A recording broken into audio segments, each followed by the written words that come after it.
collaboré à l'élaboration de ce parc aventure ici à Interlagos. Les parcs aventures, ça date déjà des années 95. Les premiers parcs ont été faits en France, en Europe. Et actuellement en France, il y a déjà 600 parcs aventures de ce type. Il y en a plus de 1000 en Europe. Et les États-Unis ont commencé plus tard et il y a maintenant plus d'une centaine aux États-Unis. Et ici, on est content d'avoir pu participer au montage du 4e parc, qui est équipé en plus de systèmes de lignes de vie qui ont beaucoup évolué au fil des années. Les premiers parcs étaient équipés de systèmes simples, comme on fait de la montagne ou de la via ferrata.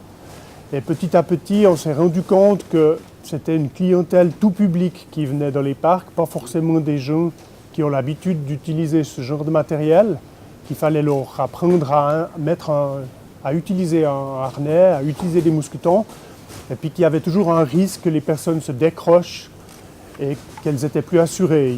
Et depuis, il y a des entreprises spécialisées dans les lignes de vie de l'industrie, du monde de l'industrie, du bâtiment, qui se sont dit qu'il y avait peut-être quelque chose à faire de lier les deux.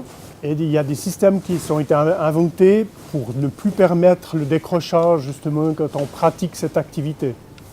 On a ici le système qui a été installé dans ce parc. Il y a plusieurs systèmes de ce type. Celui-ci, c'est un système qui est de marque suisse, au milieu de l'Europe, mais on n'est pas européen.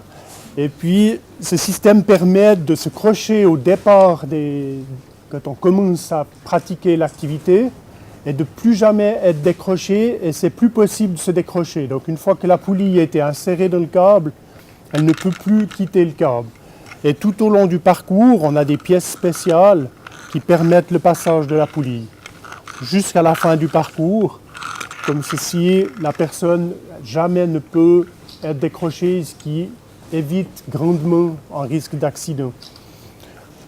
En plus, cette poulie est équipée d'un système qu'on puisse l'ouvrir à tout moment. Donc ça veut dire que le personnel qui travaille dans le parc, les opérateurs, peuvent ouvrir la poulie si une personne est blessée ou si elle avait trop peur, et pour lui permettre de regagner le sol. Ok, encore une fois, j'ai eu beaucoup de plaisir à venir travailler ici, dans cette région d'Argentine.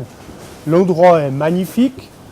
Il y aura plein de choses là, qui sont en train de se développer là autour, avec des petits lacs et tout, le restaurant. Je pense que c'est un parc qui va avoir beaucoup de succès.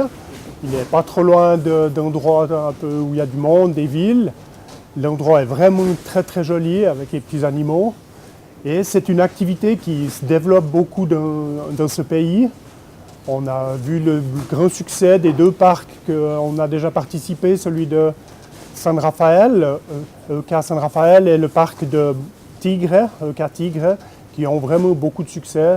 On voit que les anniversaires, les sorties d'entreprise apprécient beaucoup cette activité, ainsi que toutes les familles, toutes les personnes qui ont envie de se divertir, trouvent là-dedans quelque chose de magnifique, simple, sympathique à faire en équipe.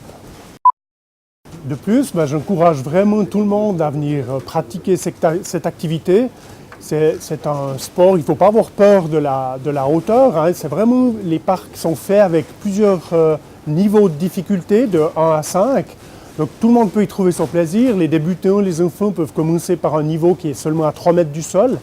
Et seulement quand on est à l'aise, on peut monter jusqu'à plus de 10 mètres ou pratiquer les grandes tyroliennes ou les sauts qui sont un peu plus sympathiques. Mais c'est toujours une activité qui se fait très en sécurité, avec des systèmes très sûrs et où on peut progresser gentiment. Donc c'est vraiment, j'encourage tout le monde à venir tester et petit à petit à profiter de faire une activité de plein air et progresser pour peut-être plus tard faire autre chose.